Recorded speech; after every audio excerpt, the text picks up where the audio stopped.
Room please. ఇక్కడ sign చేయండి. Bye ఇలా రా. వీళ్ళని ఏమన్నా రూమ్కి తీసుకెళ్ళు.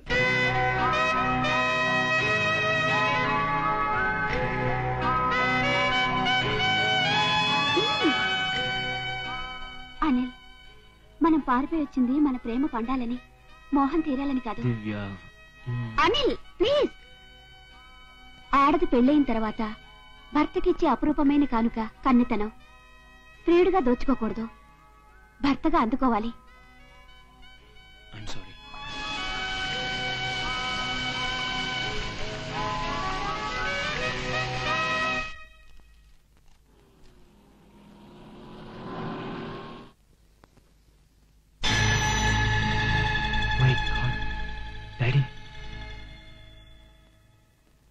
అనిల్, అనిల్, అనిల్. హలో. ఈ పూటకు నిన్ను బుక్ చేసుకున్నవాడిని. ఏమిటా మాటలు? పిచ్చి పిచ్చి వేషాలు ఇస్తే పోలీసులకు ఫోన్ చేస్తా. చేయకుండా అదే పిల్ల రంగా, ఈ పిల్లనే ఆ ప్యాసింజర్ అరెస్ట్ చేయి. తాళి కట్టబోయే నన్నే తాకనివని పిల్ల వ్యభిచారి అంటే నేను నమ్మలేను. నో, నువ్వు పెళ్లి చేసుకోవన్న భయంతో నిన్ను పదావళ దూరం ఉంచింది, కానీ ప్రజలందరికీ పక్కలేసిన పిల్లరా అది. సి మిస్టర్ అనిల్ కుమార్, ఈ చుట్టుపక్కల పల్లె ప్రాంతాల నుంచి కొందరు ఆడపిల్లలు సిటీ వచ్చి శృంగార కాలక్షేపం చేస్తుంటారు. మాకు దొరికితే కోర్టుకొచ్చి జరిమానా కడుతూ ఉంటారు. ఈ పిల్ల ఇప్పటికే బ్రోతల కేసులో 3 సార్లు పైన కట్టింది. మనిషి అబద్ధం చెప్పడం సహజం, కానీ మా రికార్డ్స్ అబద్ధం చెప్పవు కదా. మీ కళ్ళతో మీరే చూడండి. సీరియస్ రే, ఆ పిల్ల అర్హతలు ఏమిటో నాకు బాగా తెలుసు కనుకే నీ ప్రేమను కాదన్నానరా. నువ్వు ఊపిలోకి దిక్కకూడదనే నా మనుషులు నీ వెంట వెంబడించారా. ఇప్పుడు ఆమె చరిత్ర ఏమిటో నీ కళ్ళతో నువ్వే చూస్తున్నావుగా. ఒరే, కడుపు తీపితో కురువు పట్టుకుంటే చేయగలుగుతుంది అన్న, కాదని ఆ కురువుతో తలగొక్కుంటానంటే ఒక్కో. రే, దాన్ని నువ్వు పెళ్లి చేసుకుంటే నీకు పెళ్ళం కావచ్చు, నా కోడలు మాత్రం కాదు. అంతకు నువ్వు పెళ్లి చేసుకుంటే మన ఊళ్ళో అడుగు పెట్టడానికి వీల్లేదు. నా కొడుకు చచ్చాను. డాడీ. అవునరా బాబు, ఒక్కగానొక్క కొడుకు నువ్వు కన్నీళ్లు పెట్టుకుంటే నేను చూడలేదు. ఇదంతా పీడకలనుకో. రాపోదాం. పులి వెంకయ్యనాయుడు గారు నమస్కారం అండి. ఎస్ఐ, ఆ పిల్ల చెడ్డదే కావచ్చు, కానీ మనవాడితో వచ్చింది. మనం మంచి చేద్దాం. ఇదిగో తీసుకో, ఈ 5,000 ఆ పిల్ల ఖర్చులకిచ్చి. అయ్యా, తమరి మనసు రాజమహల్ అండి. పద బాబు.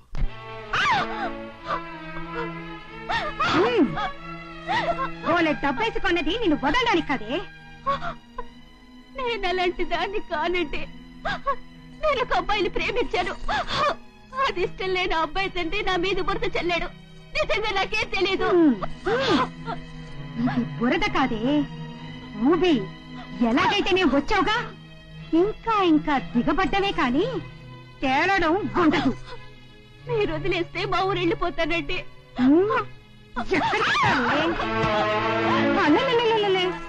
పోస్టల్ ముద్ర పడిన పోస్టల్ స్టాంపు మారినట్టే బ్రోతలు ముద్ర పడిన ఆడపిల్ల బతుకు మారదమ్మా. లోపలికెళ్ళు, తీసుకెళ్ళండి.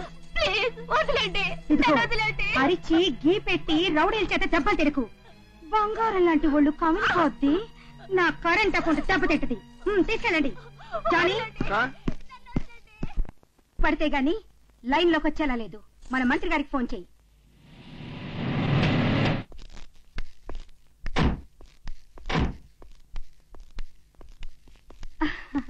నమస్కారం అండి. ఏం సావిత్రి, బాగున్నావా? దయ. ఎవరి దయ అయితే ఏంటి గానీ బాగా ఒళ్ళు చేసావు. అబ్బా, నీ చెయ్యి తగిలితేనే చాలు ఒళ్ళంతా కరెంటు పాసైపోద్ది. కొత్త పిల్ల చాలా అదృష్టవంతురాలు. నిజంగా ప్రారంభోత్సవేనా, లేకపోతే బాగా ట్రాఫిక్ నొంతలకి అప్పుడప్పుడు మా మినిస్టర్లు పిలిచి మీదే ఓపెనింగ్ అని రిబ్బన్ కటింగ్ చేస్తుంటారు, ఆ మోడలా? చచ్చా, బంగారం లాంటి పిల్ల, కనకట్ట రసగుల్లా. అంతా రెడీ, మీరు పదండి. మీరు మినిస్టర్ జోగారావు గారు కదండి? దీని తల్లి, ఈ టీవీలో ఛానళ్ళు వచ్చాక మంత్రి అంటే ఎవడు మామూలుడికి కూడా తెలిసిపోయిందండి బాబు. మీరు సమయానికి దేవుళ్ళ వచ్చారు. మీరే ఈ రొంపి నుంచి నిన్ను కాపాడాలి. చూడు పిల్ల, నిన్ను ఆదుకోవడానికి నేను ఇక్కడికి మంత్రిగా రాలేదు, మగాడిగా వచ్చాను. నువ్వు నన్ను ఆదుకోవాలి. నన్ను సుఖపెట్టు.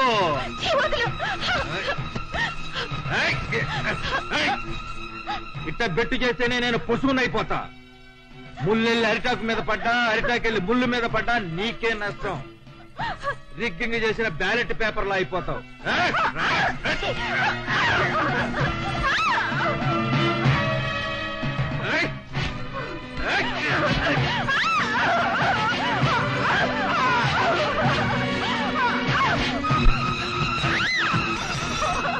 ఈ కరుపులు అరుపులు లేదే ఆయన ముచ్చట తీరదు.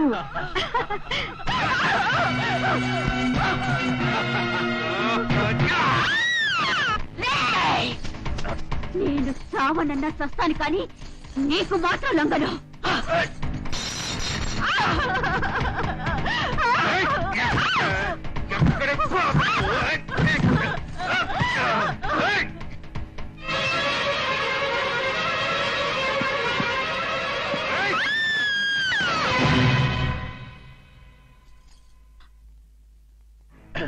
రే, ఆ అమ్మాయి వాడి దగ్గర ఉంటే మనకు చాలా ప్రమాదం. ఎలాగైనా వాడి దగ్గర నుంచి వేరు చేయండి. ఎక్కడికి పోతావే? మర్యాదగా చెయ్యదు. నువ్వెవరు అడగడానికి? నేనెవరో తెలియదంటే నువ్వు చచ్చి 10 ఏళ్లైనా ఎండాలి, లేదా నీది ఈ జిల్లా కాకపోయి ఉండాలి.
దివ్య